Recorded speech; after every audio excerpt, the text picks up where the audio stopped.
morning. Good morning, sweet girl. Let's go. Let's go get the chickens. Let's go get them. Let's go get them. Come on. Doing? What are you doing? Good morning. Welcome back to our YouTube channel.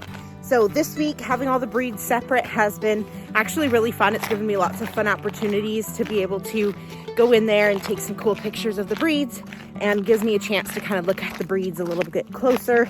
And so that has been really exciting. But having the breeds separate has also doubled the workload for me, because now instead of one coop to water and feed, I'm having to go out and do 3 coops. So that part has not been as fun. This is our first year separating breeds out into breeding pens, so it has been an adventure. This is the first time I've ever had 3 coops going, and it's been really fun. Hannah's finally this morning figured out the hole. This is the first day I've come out here and they're outside.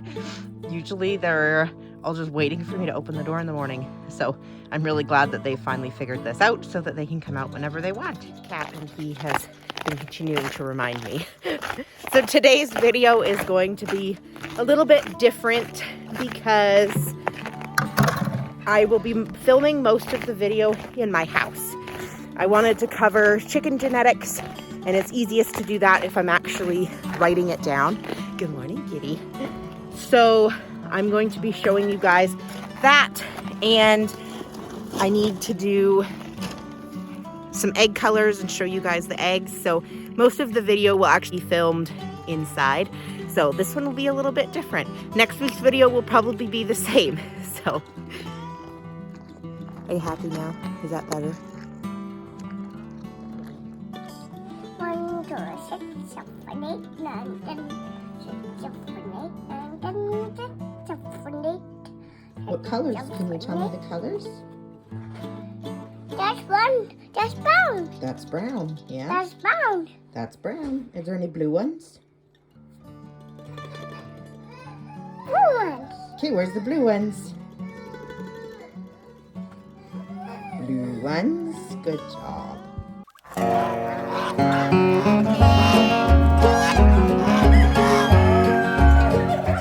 Egg genetics are something that really fascinate me, and I'm really excited to be able to share this with you guys so that you can understand how the various breeds create the different colors and how the genetics work. So a little bit on genetics. In our DNA, we have alleles, which contain our genetic makeup. We have dominant genes or recessive genes. So the dominant are represented by capital letters, recessive are represented by lowercase letters. Homozygous is either 2 dominant traits or 2 recessive, and a heterozygous is containing both a dominant and a recessive trait. So, a little bit of table and contents before we get started on our squares. Blue is represented by a capital B. Brown will be represented by an N to keep things simple. First generation is represented by an F1, that's a first generation olive egger, and a BC1 is a backcross plus generation number. So backcross 1, backcross 2, so forth. And the F1s can also be F2, F3, F4, depending on the generation. So a Punnett square is the easiest way to be able to show genetics and how genetic traits work. So we have female, male, I have hen, roux on all the other ones so that it makes it nice and simple. So to start off, we'll start off with a simple olive egger. So olive eggers are created by a blue and a brown. So if our hen is an Americana, Americanas contain 2 dominant blue genes. So we have B here, B here. If our rooster is a black copper marin, he would have 2 dominant brown genes. So we have R here, R here. When we cross them, we'd end up with dominant blue, dominant brown on all 4 squares. Oh, sorry. N for brown. Oh, B, N. So all of their offspring would give us a first generation olive egger. So a dominant blue hen and a dominant brown would give you a first generation olive egger every time, as long as both the hen and the rooster have the dominant genes. Now, what happens when we don't have a dominant? So if your hen is an Easter egger, we'll just use EE to make it easy. Some Easter eggers might not have the two dominant blues, so she might have a dominant and a recessive. So we'd have capital here, lowercase here to show the recessive. And if your rooster is still your same old black copper Marin, then he would have two dominant browns. So when crossed, we'd have the recessive blue, the dominant brown, and then we'd have the dominant blues, dominant browns. So with this cross, we would end up with 50% of the offspring producing brown. And the other 50% of the offspring would produce the olive. So if one of your birds is not a dominant, then you would only get 50%, because the other 50% with the recessive, that gene won't be expressed, so you will only get the browns. So that's why when you're wanting to make an olive egger, having a dominant blue gene crossed with a dominant brown will give you that olive. So to continue this on, I'll show you these other squares here. So if we took an olive egger hen that we made, so she is dominant blue, dominant brown. So we'd have dominant here with our black copper Marin again.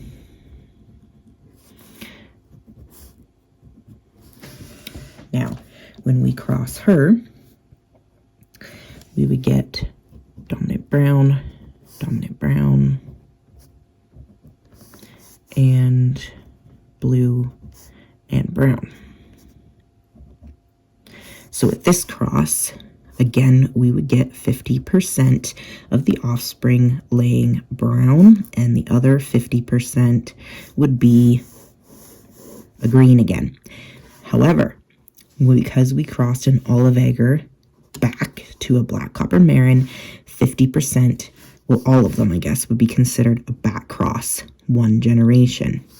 But some of them would be a back cross producing only brown, and the other 50% would be a back cross producing green, an olive egger. So with this one, you can do the same thing, but crossing back to a blue. So this time, if we took our olive egger hen and crossed it to an Americana rooster, he would have two dominant blue genes.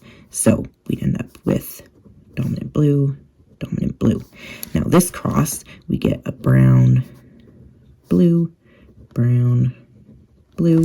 and we'd get that blue gene back. So we'd have dominant blue, dominant blue. So with this one, we'd end up with, so this is still a back cross, we'd end up with 50% laying green. So we have these ones here, would be an olive egger. The other 50% would lay blue. They would have all the dominant genes back from the hen, crossed with it back with an Americana. Now, I have some hens that are actually this exact cross.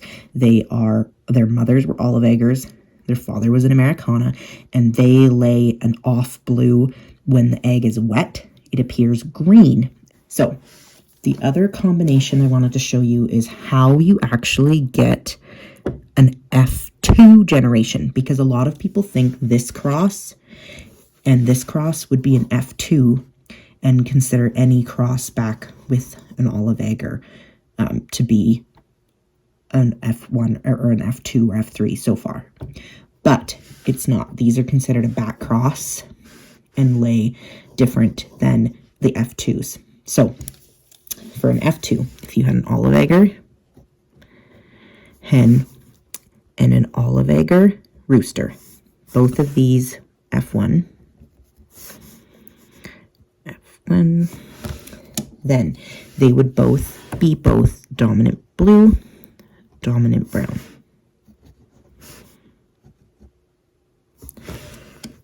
So when you cross these, we'd have dominant brown, dominant blue, dominant brown, dominant brown, dominant blue, dominant blue, dominant blue, dominant brown.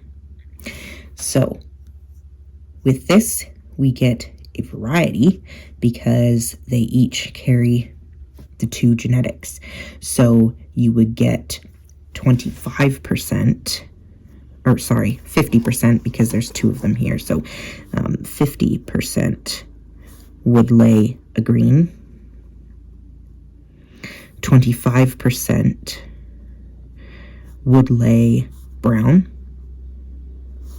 and another 25% would lay blue. So when you cross olive eggers with olive eggers, your F2s give you a large possibility and a large range of colors because you're mixing many different genetics in together. So the last one I wanted to show you on here is if you don't have the dark genetics of a black copper marin, you wouldn't see that on a Punnett square, but I wanted to show you anyways because that's something that I can show you when I show you my eggs. So if you still had your Americana hen, but you crossed your hen with, let's say, a Rhode Island red, because they're common, rooster, Rhode Island red rooster would still have two dominant brown genes, but he's a light brown, and she would still lay the dominant blue here. So you would still get a dominant blue, dominant brown on all of them. However, because this rooster does not have the dark brown genetics, these would actually be considered an Easter egger and not an olive egger, because their eggs would be a pale green or a minty green. And so a lot of people mistake any cross for a green to be an olive egger, and that's usually not the case. These would produce an Easter egger that just lays a pale color. So I hope that clears things up for you guys. I'm hoping to show you guys our eggs from the day to be able to show you the different combinations and show you how exactly these crosses work and how you get the colors you do. All right, so we had a little chat about what happens genetically, but I'm going to show you what happens with the eggs that I have. So I just went out and collected this dozen. There's a dozen and a bit because I want to show you a few different things. So on this other end here, we have some Americanas. These three here, these three here are Americana, and these are the golden craylays. The golden craylay are a very striking, bright sky blue. Then we have a variety of greens that you can see in here, and then a couple of different shades of browns. So I showed you guys an F1 olive egger. So these two here are both F1 olive eggers. Now, they don't look super green right now because of their blooms. So I'll show you what happens when you get these girls a little bit wet. So I got some water here.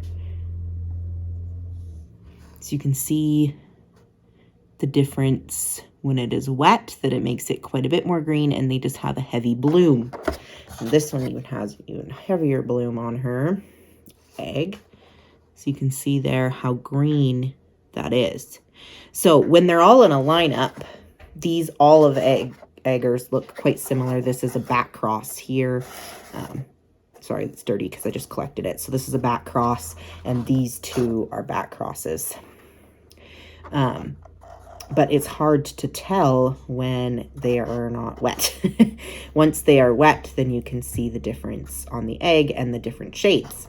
So that's some of the green shades that I have. So this egg here, sorry, I just held it up that it was a back cross, but it's actually an Easter egger. So it's a cream crested leg bar cross with a blue layer. So it gives a very soft green. So I had mentioned in the last clip you just watched on genetics, what happens when you cross an Americana with, say, like a Rhode Island red. This is essentially the kind of color you would get. So this is a cream crested, which has the dominant blue, crossed with just a generic brown layer that was probably something like this, crossed with a blue. So you have these two genetics from the parents, which gives us this color here. Now, the dark greens that we have here that are more of the olives, the darker the parent eggs on the brown side, the darker the olive you'll get. So these girls here are a first generation olive egger that are a black copper marin cross with a cream crested leg bar. So this is the parent genetics. This is the shades that we have right here. This is the shades that they lay. So that's how that cross works. Now, I also have some of these other ones in here that are more like a pink, like this egg. The video is not really picking up on it, but it looks quite purpley pink, and it, when it is wet, is just a brown. And this egg is probably from the same hen, but it's a little bit different shade just because of the bloom. And same thing. Don't run him over.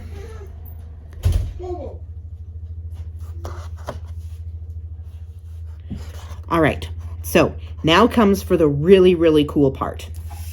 I have a cup here.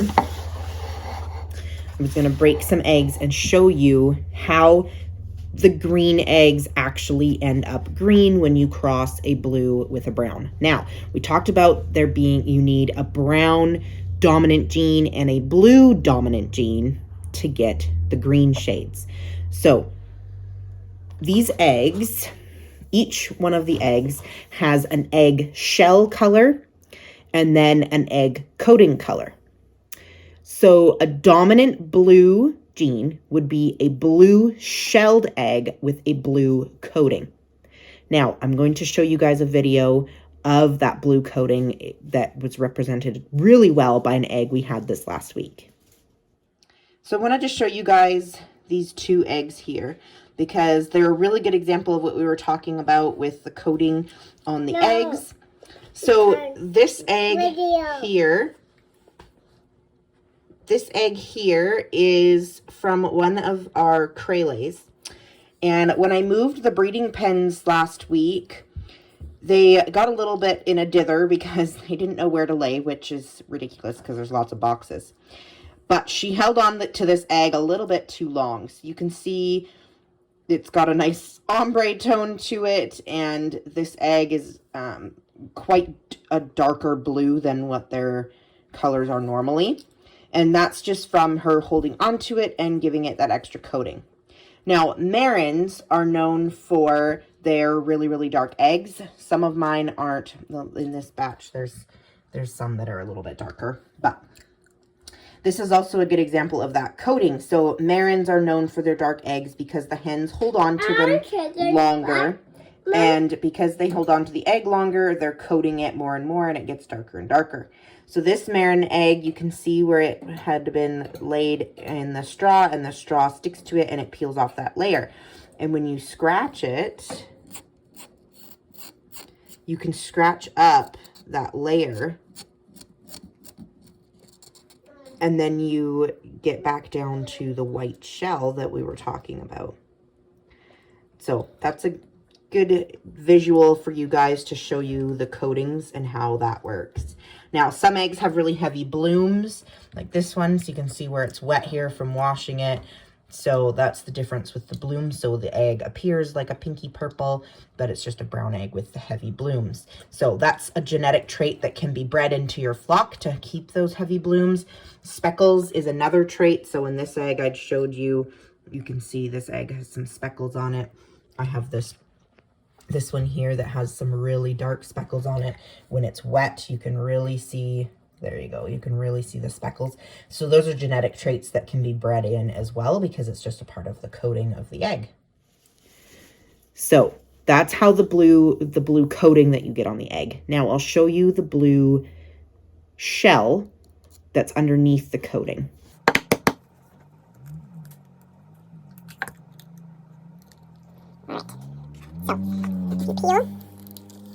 Back, see the membranes? There's lots of membranes in eggs that keeps them protected and keeps the chicks protected. So if you peel back this membrane in here, this egg is blue. See how blue that shell is? It's a very bright blue. So their shells are also blue. So it's blue on both sides of this little piece that just broke off. So that's a craylet egg, which has the two dominant. Now this layers. So this egg from our blue layers, they have two dominant genes as well. So same thing. We have this membrane here. Peel it back. Blue. Bright, nice blue shell. Now, brown eggs have a white shell, believe it or not, with a dark coating on the egg. Marins have the very dark eggs because they hold onto the egg for longer, which puts more and more coating over top of the egg. So, crack this one for you.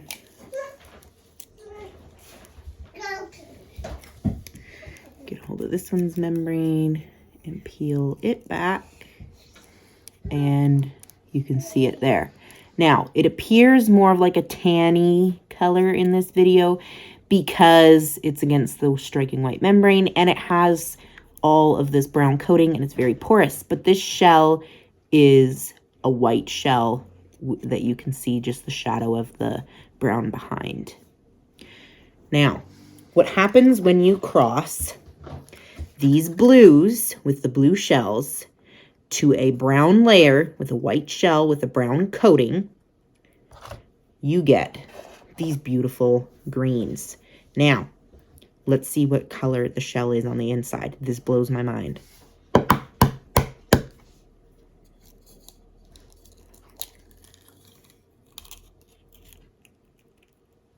So, this beautiful green F1 olive egger with a cream crusted leg bar mom and a black copper marin dad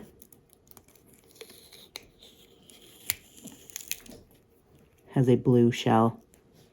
See how blue that is? Green on the outside, blue shell on the inside. So how you get green, when you cross these, you get the blue shell genetics from the blue dominant and the brown coating. So they're producing a blue shell and then coating it with the brown because they have the genetics for both. And the brown over top of the blue gives you an olive hue color. So the darker the brown, the darker the olive you get, and that's why when you cross a light like this guy here, you get lighter greens because you're going to have less of that brown coating. So this is how it works. This is how egg genetics works and how you get the various colors. It's a combination of shell color genetics, the coating genetics, and you get a variety of beautiful colors and combinations. Now, while we're on the topic of eggs, these eggs that I just cracked in here have beautiful bullseyes to show you guys what a fertile egg looks like. All right, guys, do you see those little circles? Let's see if I can get it to focus. See that in there in the center of the frame? This one's got the same thing right there. That means that these eggs have been fertilized. That's how we check our fertility rates. That egg, the yolk is turned the wrong way, but even the egg underneath, you can see the bullseye there. These eggs are all fertile. They are all nice and fresh. I just got them out of the coop to show you guys. And you can see the cloudiness around the egg. When eggs are fresh, the whites actually are quite a bit stiffer. So that is what a farm fresh fertilized egg looks like. A lot of people think that these little dangly bits here on the sides of the egg, you can see them along there on the side. A lot of people think that's what makes an egg fertile. It's not. It's right here. Those little bullseyes right there. That's a perfect example of what fertilized eggs looks like. I had no reason to crack those eggs other than YouTube, so the baby gets scrambled eggs for lunch.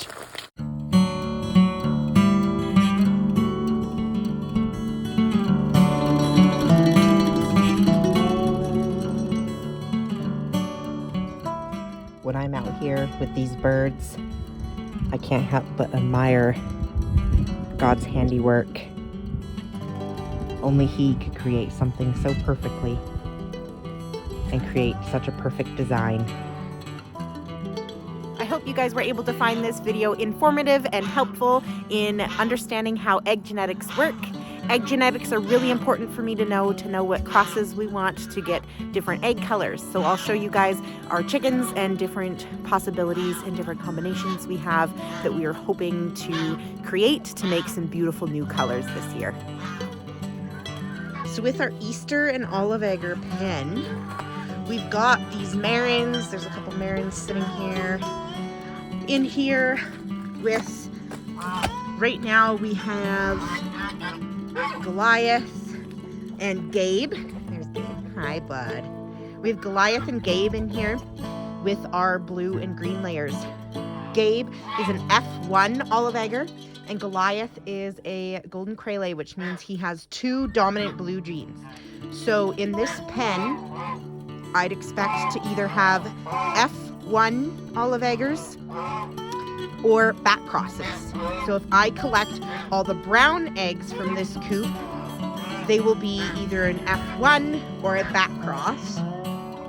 And if I collect blue eggs, they will either be a back cross, making them more of a minty green, or they would be just blue layer, and it would be just an Easter egger cross from Goliath to them. So really excited to have Gabriel in here because he is going to be the one giving us all of our F1s this year and our back crosses. So I'm really looking forward to this pen and all the possibilities that we're going to get from them. And I had already talked to you guys about the green pen in here, and I am still really, really excited about this green pen and the possibilities we're going to get from them. And as time goes on, I'll be able to throw, once Goliath is locked in here with these girls, I'll be able to tell the blue eggs of the Craylets apart from our Marin's eggs, so I can throw Marin hens in here, and I'll know for sure that they will produce F1 crosses because they will be crossed with Goliath and that dark from the Marins. So lots of different possibilities with our flock. Oh, there's Goliath. There's Goliath. Lots of different possibilities with this flock. and we are really looking forward to all of the egg colors. We're going to be getting in quite a few new birds, some new breeds to further the genetics and further the egg possibilities. So that is all for today. As always, I hope you guys learned something new. Be sure to subscribe to our channel so that you can see us each week and learn more and more about homesteading and farming and chickens and all these fun things. Next week, we are having a whole bunch of chicks hatch. So be sure to stick around for next week to see all of our first chicks of the season. And we'll start talking about incubators. And from the next couple weeks, we're going to be talking about chicks, chick tips, brooders, things like that. So be sure to subscribe so that you can see all of our fun new content for the spring. See you guys next week.